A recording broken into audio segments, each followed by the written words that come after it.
Good evening and welcome to The Author's Corner with your host, author Kimberly McLemore, as she welcomes her guests into the studio to discuss excerpts of their book.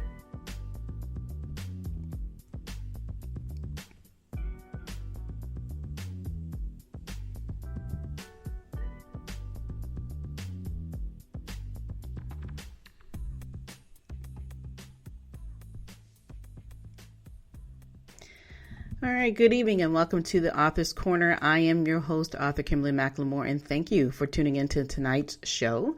Tonight I have an amazing guest in store for you, but before we do that, let me just take a couple of minutes and tell you just a little bit more about who I am and the purpose of the show. I am the author of How to Be a Success by Just Being You, Are You Living or Existing? The Pros and Cons of Balancing Life, and the 2019 ILA Award Author of the Year for Social Awareness for my book, Memoir, Deception of the Heart, A Real Look into Domestic Violence. I am also the CEO of the Women's Small Business Initiative, LLC, the host of the podcast, Your Resource for Success, right here on iHeartRadio as well, and the founder of Author Kimberly and McLemore, LLC. But let me tell you the purpose of our platform. It's to provide new and existing authors an opportunity to tell us their story, promote their books, and of course, we want to know if they have any upcoming events. And I'm going to introduce to you my very special guest, Dee Bowden, who is the author of Collect the Cash. As featured in Black Enterprise magazine, Dee Bowden founded BCS Solutions, a revenue recovery company, from a personal desire to see small businesses learn to solve cash flow problems. Dee believes small businesses fall prey to revenue loss because of poor accounting strategies. That is why she is on a mission to serve them and grow their financial bottom line by sharing her 5-step system. Dee has over 10 years of financial recovery experience in which she collected over $10 million for several companies and government agencies. Dee has also been featured in the Black Enterprise magazine, Thrive Global magazine, and Speakers magazine, and has also co-authored 2 other books, Soulful Prayers, Volume 2, The Power of Intentional Communication with God, and Entrepreneurial Elevation, 31 Strategic Lessons and Personal Stories from Purpose-Driven Entrepreneurs.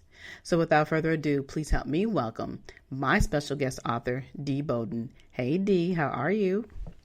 Good afternoon, Kim. I'm well, thanks. How are you? I am doing good. It has been a long time. Yes, time. Ma'am. Yes, ma'am. I think it's been about over 2 years.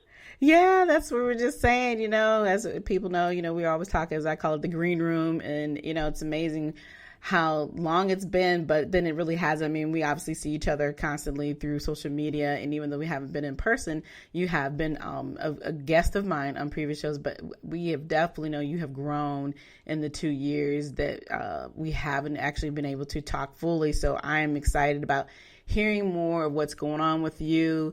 Of course, we want the listeners to know a little bit more about who Dee Bowden is beyond what I have read. So why don't you just give a little pre-introduction again about who Dee is? Well, first of all, thank you so much for this opportunity, Kim. So who am I? I'm Dee Bowden. I am the founder and CEO of BCS Solutions. I'm originally from Boston. I now live in Maryland. Fun facts about me. I love jazz, hot air balloon rides, and Ferris wheels. Most people be like, what? What does Ferris wheels, hot air balloon rides, and jazz have to do with collecting cash? You'd be surprised.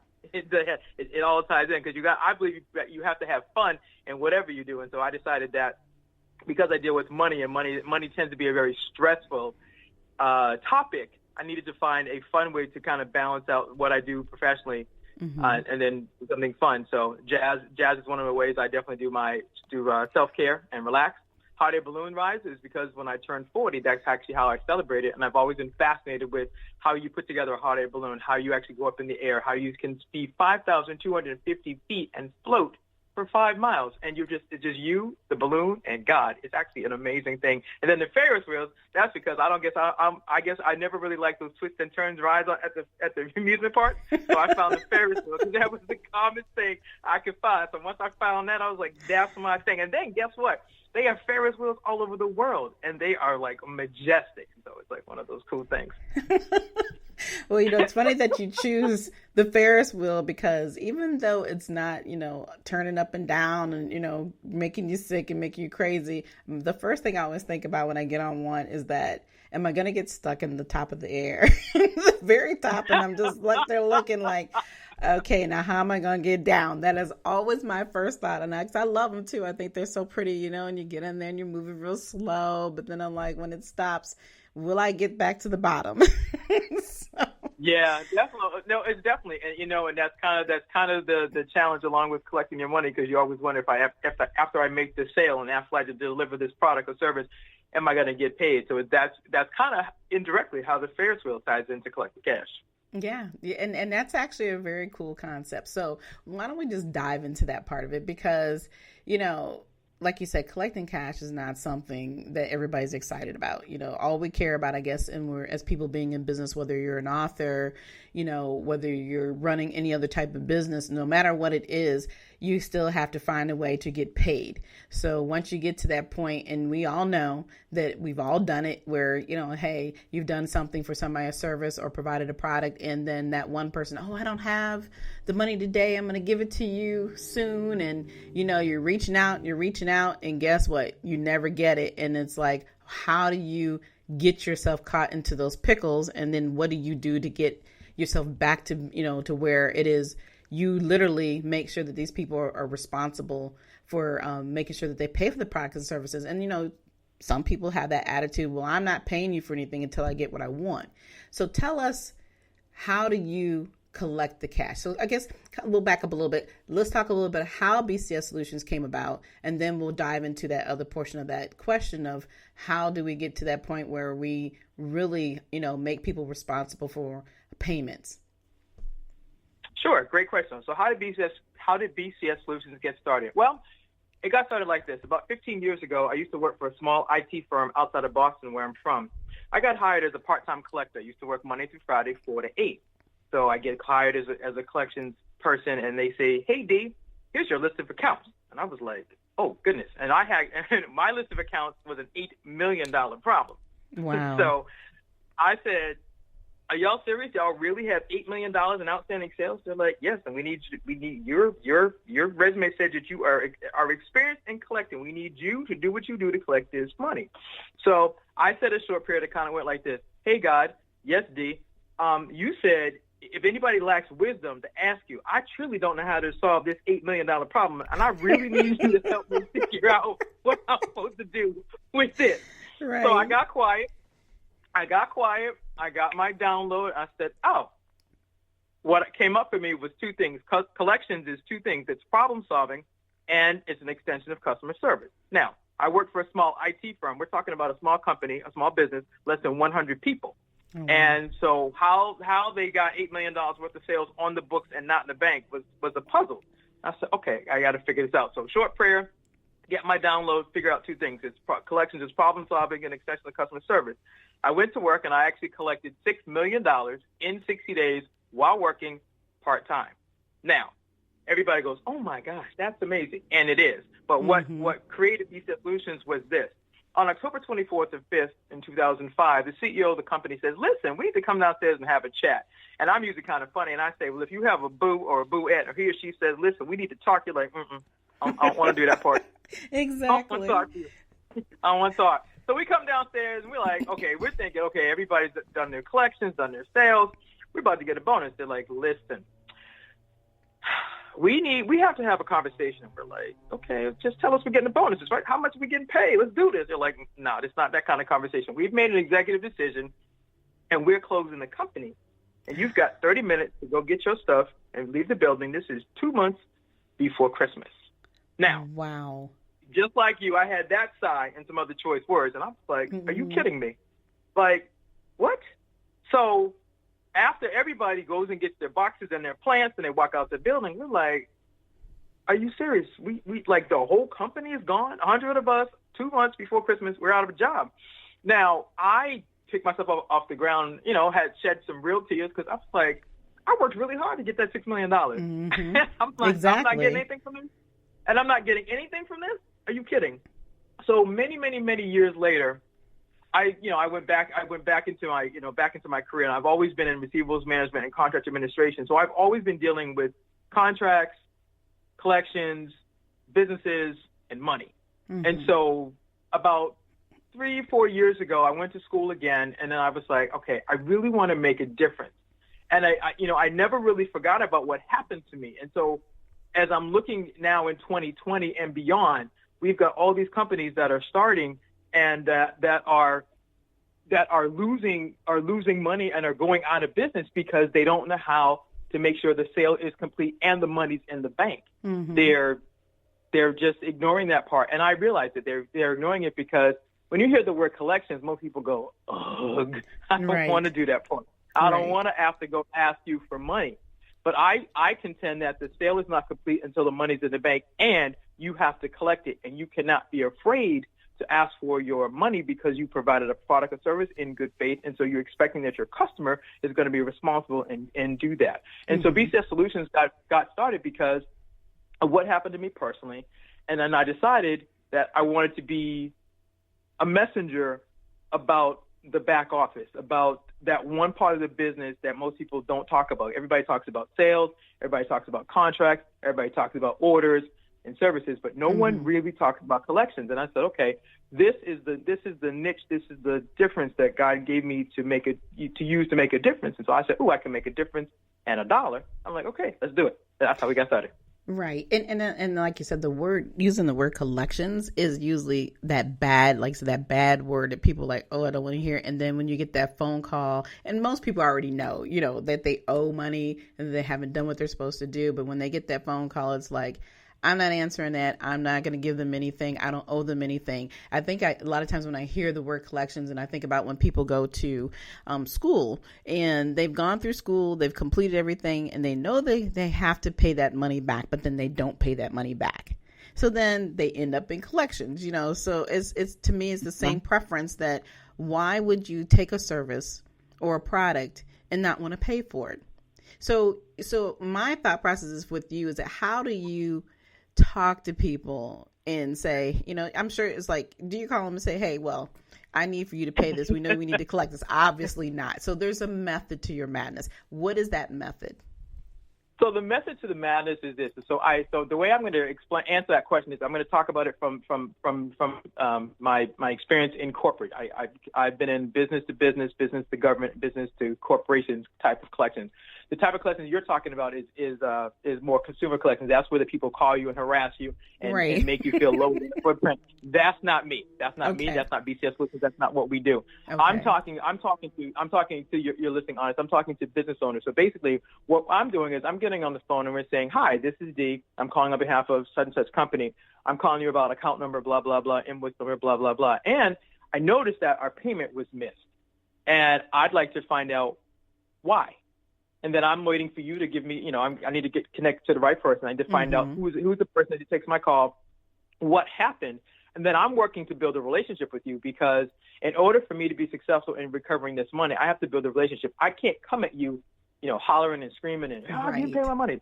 That's not going to work. I have to find out. I said in the beginning of the call that collections is two things. That was the download I got from God, that collections is problem solving, number one, and it's an extension of customer service. So if I'm in business and I have a product or service that I've sold to you and you haven't paid me, I need to solve the problem of how come, and then I also have to provide excellent customer service so that you will continue to do business with me, number one. Number two, you'll pay me, and number three, and in these internet streets, it takes 30 seconds for somebody to go live and ruin everything that you worked really hard to accomplish.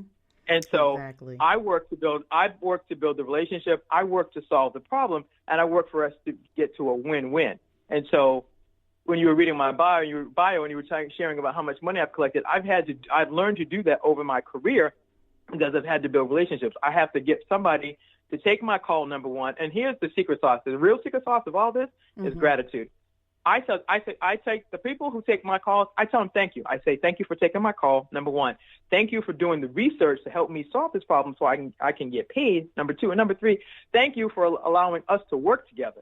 That's a totally different approach. And what it does is it busts the myths around collections because most people think of collectors as aggressive, lack of empathy, and that all they're after is the dollars. Now, understand, it's business. Of course you're after the dollars. But how you go after the dollar and how you treat the people who have the dollars makes a difference. And I discovered that if I'm courteous, if I extend gratitude, which is the secret sauce that most people are like, I had a customer earlier this week who said, it was last week.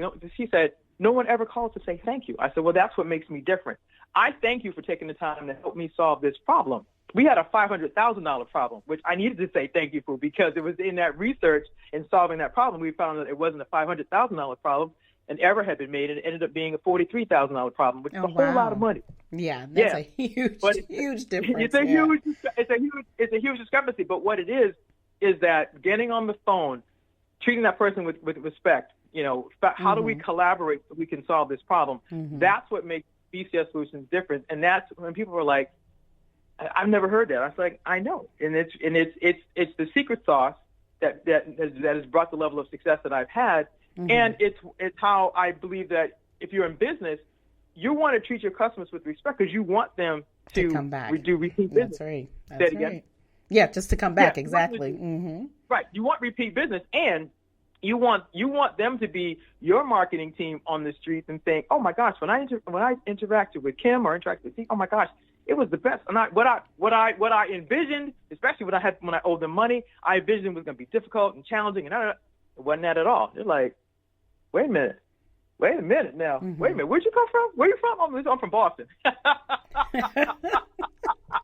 I'm from Boston. We do things different. Right. But the thing, but like you're saying, the big part that you've mentioned over and over and over is good customer service. And nowadays, everything is done through technology. You get these crazy phone calls. Like, I get phone calls. I'm like, I don't even know who this person is, and why are they calling me? I don't have any problems with paying my bills, but because they have these numbers, everybody just randomly gets these phone calls. And then, of course, like you said, you have the other type where you're being harassed. And even if it's in business to business, there are some people who don't understand good customer service. So, you're trying to collect as a business person, and they don't have that person like you on the other end, you're always going to run into that, well, I don't owe you. Well, you do. But the key is, like I said, if you don't resolve the problem to figure out where that money is or why you may owe this or may owe that, like that discrepancy you just talked about, that's a huge discrepancy. But to sit on it and do nothing, that's where it makes it worse. So you're right. What you provide through BCS Solutions is a whole different approach, and that needs to be done. And that's the biggest thing that I found with anything today. It's all about customer service. That has completely gone out the window. Everybody has this attitude, oh, it is what it is. That is not true. We go to the same places all the time because we like what they provide, whether it's a service or whether it's a product, we like that. But a part of that is also has to be good customer service. And the first time, as we all know, you get turned off from that, you immediately, I'm not going there. And then as that word spreads, that's not the place to be, that's not the place to go, or that's not the product to buy, because it could take that one person to ruin everything. So, my gosh, yeah. And here's the thing. How do you think all of the companies that we are loyal to, the Apples, the Samsung, the cars, Toyota, Mercedes, Rolls-Royce, Honda, Acura, it doesn't matter what car it is, it doesn't matter what it is, but here's the thing. What you experience, what you've seen from all these companies that have grown, Amazon, FedEx, UPS, we can keep going and going and going. Right. What set them apart was they learned that they came into the market with their niche of what they do, and then they figured out, okay, what's the one or two things that we can tweak and do differently that is going to set us apart, and that's what they've capitalized on. Well, BCS Solutions does the same thing at this level, and it's like, okay, everybody has this really negative connotation about collections, and it's like, well, right, but I'm talking up business to business, and I know that you run a business, and we talk to business owners, and it's interesting because a lot of them, this is the one thing they're like, I don't want to talk about AR. Well, if you don't talk about your accounts receivable, how do you know how much you have in sales? Exactly. How much money do you have out on the books? How much money is owed to you? And because of me working for a small company, and think about this, if you're a small business owner and you have people that have come to work for you, they're believing in your dream, and they're expecting you they say yes to you and your dream. So it would be irresponsible for you not to collect the money that's owed to you, because it's not just about you, it's you and your employee. Exactly. And that's a different thought. People are like, oh, what? It's like, well, hey, it's true. It's very true. Well, exactly. It's like you said, as employees, we, even though we have our dream, to be, whether it's the best project manager or whatever the case may be, or the best person, admin person sitting in the front, you're still depending on that organization to do right by you. So if you're not taking the responsibility to collect the money that needs to be collected in order to make that business run properly and pay the employees, then it makes you upset. And like you said in your example earlier, and you talked about what you went through, that's a horrible thing. And people have that happen to them every day. But I think the thing that I was sitting here listening to you when you were talking about it, that frustrated me just in that 2 seconds is the fact that, okay, you collected all their money and then they say, I'm closing my doors now. I got what I need. That's kind of the attitude that you feel in return when somebody does that to you. So, when you see it in that perspective and then you're going into business for yourself, you do not want to have that same feeling. And even though it might have not been something as big, but there have been many people I've heard, who don't get paid after they've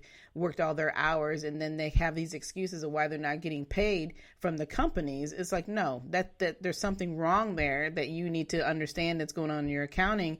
And why are we suffering? Because you can't get yourself in order. Exactly. And and I'm so glad you said that, because that's such a true thing. And like I said, even though I will never know what happened, I was a worker bee, I was a worker bee at that point. But the point was, what I saw was that there was some disconnects in management, there was disconnects in sales and contracts and order entry and billing, and of course my lane collections. And it's like, after I came through that experience, I kept saying, okay, how can you take what you know how to do, what you love to do, and how can you teach this and make a difference? And that's why, I went back to school and decided that I'm going to create BCS Solutions. And now, writing the book, Collect the Cash, and actually, which comes out in early 2021, to talk about and teach business owners, this is how you collect the cash. It's not just dialing for dollars. It's a strategy. How do you set up your accounts? How do you handle your customers? What do you do if you run into somebody who won't pay you? These are the steps you take to do that and not damage the relationship. Because as you and I both know, you do business not just with a business, but it's with a person, and right. all and how that relationship transpires, good or bad, is 30 seconds or less. Like I said, in these internet streets, it takes 2 seconds. Oh, I'm going on Facebook Live. Oh, I'm going to Instagram. Oh, I'm going on LinkedIn. Oh, I'm going on TikTok. Whatever it is next, and that happened, and whatever you've built, it is potentially ruined. And it exactly. takes, the damage control, we see it on a national level. The damage control to undo, look here, tell the truth here. The damage control that we watch happen, that you have to do to undo what was done, even if it wasn't your fault, it's that perception. It's right. like, well, I heard, you don't even know. Wait a minute, were you there? No. But you already making assumptions. Like, hold up, you don't even know the story. You don't even know what happened. You know how we say what had happened was, well, you don't know what had happened was. You don't know that part. Exactly. You were not there. You don't know exactly. But like you said, it takes one person to make a story, and then it just elevates and goes from there. And everybody's adding on their portion of it, even though that's not anything that might have happened in that particular event, or whatever the case may be. But I do want to dive in more of the Collect the Cash. So you have this amazing book coming out, and you said it's going to be in April of 2021. And I'm glad that you're here on the show, getting the opportunity to give everybody, a few golden nuggets and teach them a few things ahead of time about what is to come in this book. So talk a little bit about an excerpt of the book that you haven't, really fulfilled and we haven't communicated right now here on the show that you want to share with the listeners this evening. So one of the things in the book that you're going to learn is you're going to learn something about affirmations. People are like, what?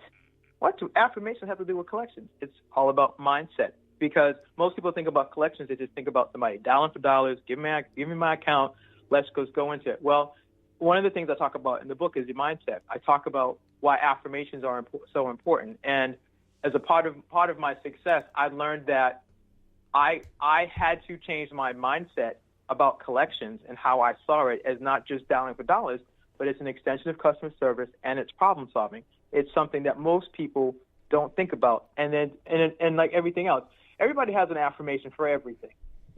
Just like you have ball players that whatever team you follow, if you watch them, they're usually getting into the zone. They get into the zone before they get into a game. Well, I believe you need to get into the collection zone. You need to get your mind ready, especially if you've got accounts that are 30 days past due, 60 days past due, 90 days past due. You got to prepare your mind for how are you going to work to get this money recovered. Mm-hmm. And if you don't have the right mindset, you're not going to be successful, because before you can see the money, you've got to see yourself collecting it. And that's a mindset issue.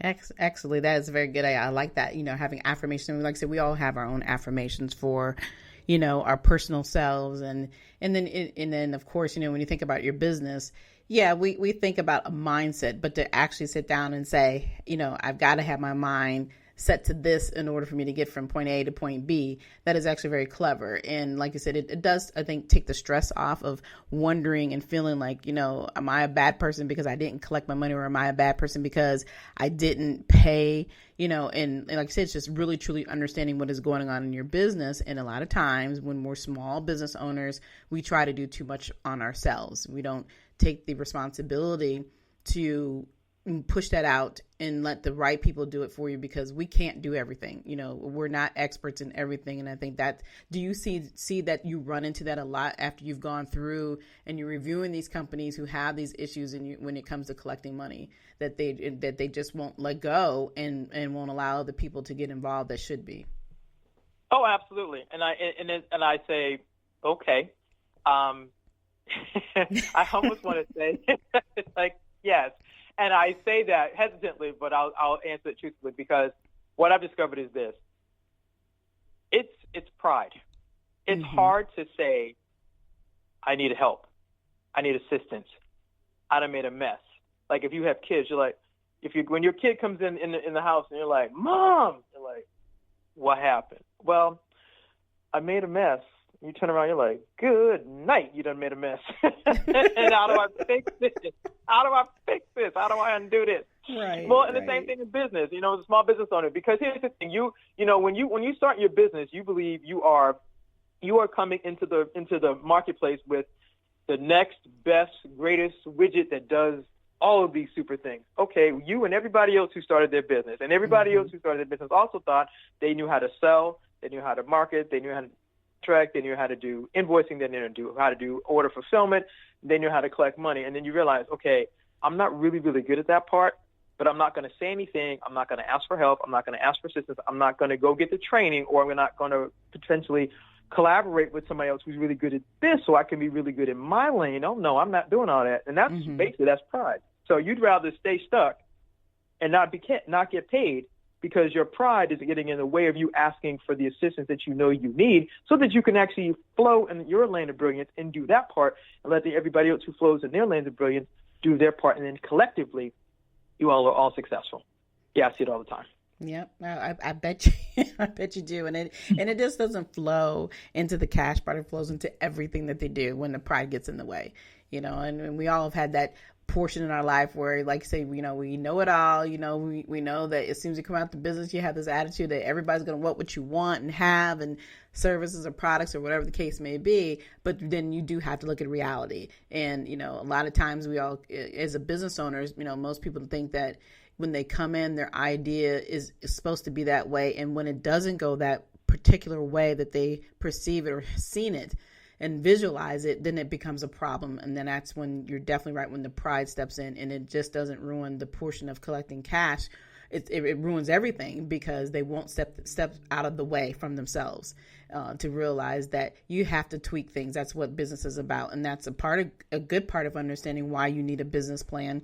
And, people talk about it all the time. And even when you've been in business for a long period of time, having a plan, people don't think about the fact that you need to go back and review that plan and use it as a continual book. It's not something you start and throw away and say, oh, well, my business is going good, I don't need that anymore. No, you go back and you retweak it, because a part of that is you're growing. So that also includes this discussion of understanding, are you truly collecting the cash that you need to have for your business? Are you really seeing it in the way that you visualized it? What am I missing? And even if they didn't have money owed to them, I think having someone like you just coming in and analyzing what's going on in the business, I think it would be a great thing to have, just so you can understand, to see, are you really not sure you're not missing something that you may want to tweak to make it better? Absolutely, and thank you for that, Kim. I appreciate that. And the other thing I was going to say was this: for our listening audience who are business owners, if you think about it, the two main phone companies, you've got the iPhone, Android. Whatever series we're up to now, I think iPhone might be i11, but guess what? They used to have an i1, and guess what? They went exactly what you said. They went in, they launched the first phone. It went out, and now you have all those system updates, and then iPhone 2, iPhone 3, iPhone 4, and here's what's interesting: every time they came out with a new version of the iPhone or Samsung, they had a new feature because they went back and they tweaked and they looked at, the feedback said that this is working, that doesn't work, this does work, this whatever, and they were like, okay, let's make changes, and even though they're at the top of their game, they continue to revamp and retweak and re-engineer the phone so it actually provides even better service and has more features and more things. And that's the thing. I was sharing that because I think people forget that this journey of being an entrepreneur, this journey of being in business, is that it isn't just a one and done. Set it and forget it. No, you gotta review. That's why every quarter, if you pay attention to the news, they talk about how sales went in the first quarter. And you're like, oh, crap, I didn't do real well in the first quarter. Well, you got 3 more quarters to look at what didn't go right and then tweak it and then put your energy in a different direction so you can do better second quarter, third quarter, fourth quarter. Well, same thing with collections. If you didn't do really well with collecting your money in the first quarter, you might have to take a look and go, okay, have I tracked all of my sales? Do I know how many customers do I have?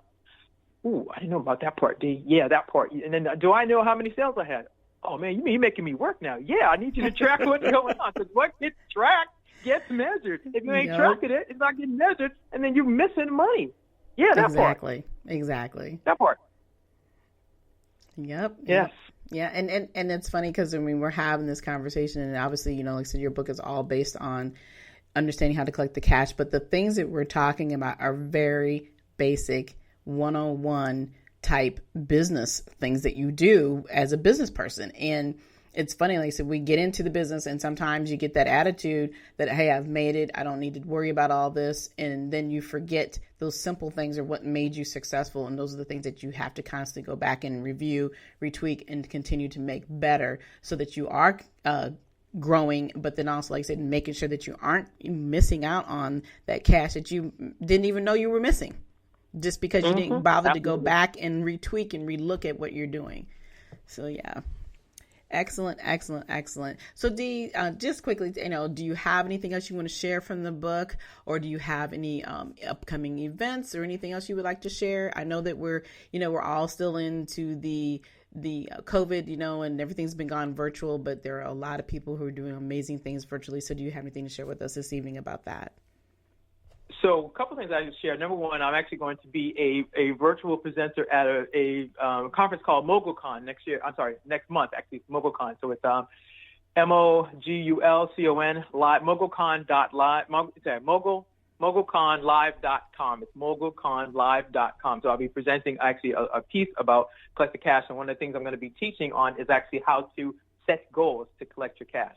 And the second thing I'd love to be able to offer to the listening audience is you can get a free copy of the ebook called Collect the Cash. It's 5 steps on how to actually collect your money. And if you go to www.collectthecash.biz, that's www.collectthecash.biz, you can download the free ebook, actually called Collect the Cash. It gives you five steps that are not in the book that will teach you another way to also collect this until the book comes out in early spring of 2021.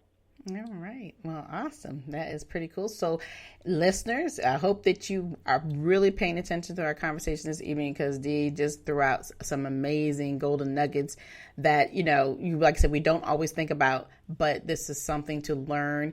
Definitely get the free gift because, like I said, it's a starter to help you understand what you need to do in order to collect that cash until that big book comes out in the spring of next year in April. So we'll keep our eyes out on that. But Dee, we really do appreciate you coming on to the show tonight and sharing your gift with everybody, because it is absolutely a gift. You were doing something that most people hate to do, but you love it. And that's the best part, because we need you. Yes, we need you. Definitely need to have you around and keep you around and, keep these businesses in line. So like I said, again, I appreciate you coming on tonight and sharing all your information with us. And do you have any last words before we close the show down this evening? First of all, I'd like to say thank you to you, Kimberly, for this excellent opportunity to be on the Author's Corner. And number two, again, I want to remind your listeners, please go to www.collectthecash.biz. That's www.collectthecash.biz. Put your first name, last name, and download the free ebook called Collect the Cash, 5 Ways to Secure Your Cash Flow. All right. You heard again live with Dee Bowden, the author of Collect the Cash. And again, I am Kimberly McLemore, and I hope you all enjoyed this evening's show. As you know, the Author's Corner is on once a month. The Author's Corner, this will be the last full year of the Author's Corner. We are collaborating with the WSBI platform. And so all authors and everybody else will move on to the one. So we're really excited about that because WSBI, Your Resource for Success podcast has grown tremendously, and it just all made sense. So to have everybody underneath one platform. So keep your eyes open for that continued collaboration that's already going on. So all the shows that we've had here on the Author's Corner will always still be available on iHeartRadio, that you can go in and tune in and listen to at any time. And as opportunity, you know, I always have them as well on the website, the Author's Corner, or Author Kimberly M. McLemore LLC. You can go and listen to at any time.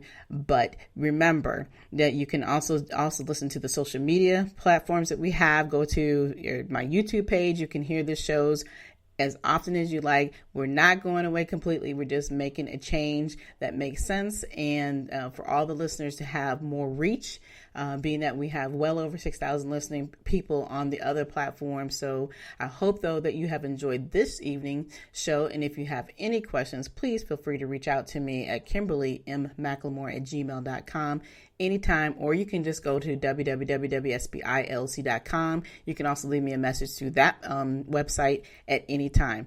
But until next time, you all have a good night.